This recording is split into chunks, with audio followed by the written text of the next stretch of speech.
صاحب نصاب کون ہے, کس پر قربانی واجب ہے. تو یاد رکھیے گا, سونا, چاندی, نقدی, مال تجارت, یہ چار اموال تجارت کہلاتے ہیں. سونا, چاندی, نقدی, مال تجارت, یہ چار اموال زکوٰۃ کہلاتے ہیں. جس آدمی پر, آسان اور موٹا سا اصول سمجھو, جس آدمی پر زکوٰۃ واجب اس پر قربانی بھی واجب ہے. تو زکوٰۃ جس پر واجب ہے اس پر تو قربانی ہے ہی ہے, وہ تو نہیں بچے گا. دوسرا, وہ آدمی جس پر صدقۃ الفطر واجب اس پر قربانی بھی واجب. اب مزید تفصیل اگر آپ جاننا چاہتے ہیں تو سونا, چاندی, نقدی, مال تجارت. سونا جبکہ 7.5 تولہ ہو, چاندی جبکہ 52.5 تولہ ہو, نقدی اور مال تجارت اتنی ہی ہو جس سے 52.5 تولہ چاندی خریدی جا سکتی ہے. تو اگر کسی آدمی کے پاس اتنا مال ہے, بھلے اس پر سال نہ گزرے, زکوٰۃ کے نصاب میں قربانی کے نصاب میں فرق ہے. زکوٰۃ کے نصاب کے لیے سال کا گزرنا شرط, یہاں سال کا گزرنا شرط نہیں ہے. یہاں آپ کے پاس مال آ گیا, عید الاضحیٰ والے دن بھی 10 ذی الحجہ کو آپ کے پاس مال آ گیا, قربانی واجب. 11 کو آ گیا, 12 کو غروب آفتاب سے پہلے آپ صاحب نصاب بن گئے. اتنا مال آپ کے پاس, اتنا پیسہ آیا جو 52.5 تولہ چاندی کی قیمت کو پہنچ رہا ہے, اور آپ مقروض بھی نہیں ہیں, تو قربانی آپ پر واجب. وجوب کو سمجھنے کی کوشش فرمائیں. پھر یہ بات بھی ذہن نشین فرما لیجئے کہ اگر قربانی گھر کے اندر 4 افراد صاحب نصاب ہیں تو ہر پر الگ الگ قربانی ہے. یہ الگ الگ قربانی ہے. لوگ سمجھتے ہیں شاید سربراہ کر لے سب کی طرف سے کافی ہے. نہیں.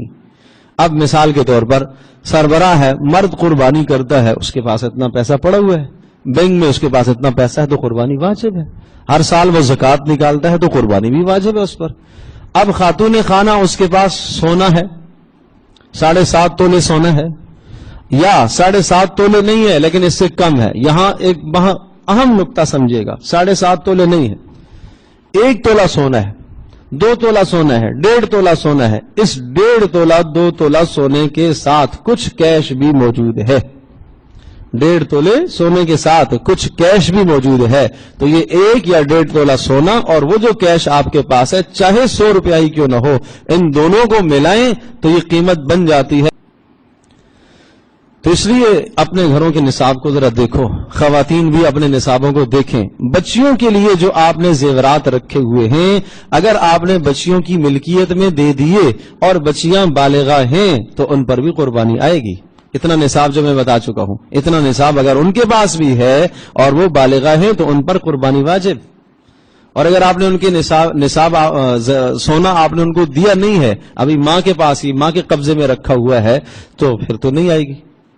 اسی طرح سے وہ بچے اور بچیاں جن کی اسکولوں کی فیس رکھی ہوئی ہے, آپ نے پہلے سے دے دی ہے اور ان کے پاس رکھی ہوئی ہے, 1.5 لاکھ 2 لاکھ روپیہ رکھا ہوا ہے, فی الوقت اس کی ضرورت نہیں ہے, 6 ماہ بعد اس کی ضرورت ہے, سال بعد اس کی ضرورت ہے, تو اس پر بھی قربانی واجب ہے.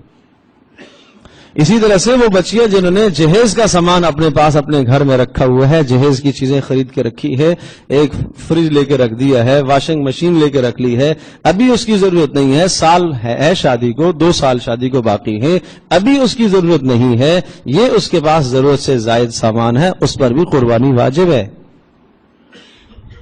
تو یہ ایک نصاب تو بتایا, سونا, چاندی, نقدی, مال تجارت. اس کے علاوہ ایک کے پاس سونا بھی نہیں ہے, چاندی بھی نہیں ہے, نقدی بھی نہیں ہے, مال تجارت بھی نہیں ہے.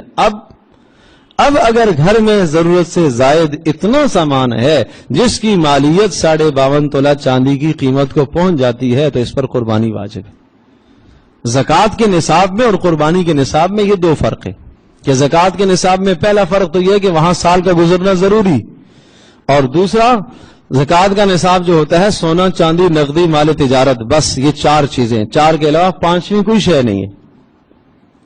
اگر گھر کے اندر قیمتی سے قیمتی سامان رکھے ہوئے ہیں, قیمتی سے قیمتی کپڑے رکھے ہوئے ہیں, لیکن بیچنے کے لیے نہیں رکھے, ہیرے رکھے ہوئے ہیں, جواہرات رکھے ہوئے, سونا چاندی نہیں ہے, ہیرے رکھے ہوئے ہیں اس کے پاس گھروں میں, اور قیمتی قیمتی اشیاء رکھی ہوئی ہیں, بیچنے کے لیے نہیں, شو پیس کے طور پر رکھی ہیں, زکوٰۃ تو نہیں ہے لیکن ان کی قیمت اتنی ہے جو 52.5 تولہ چاندی کو پہنچ جاتی ہے, تو صدقۃ الفطر بھی واجب, قربانی بھی واجب. جس پر صدقۃ الفطر ہے اس پر قربانی بھی ہے. تو یہ نصاب جاننے کی ضرورت ہے.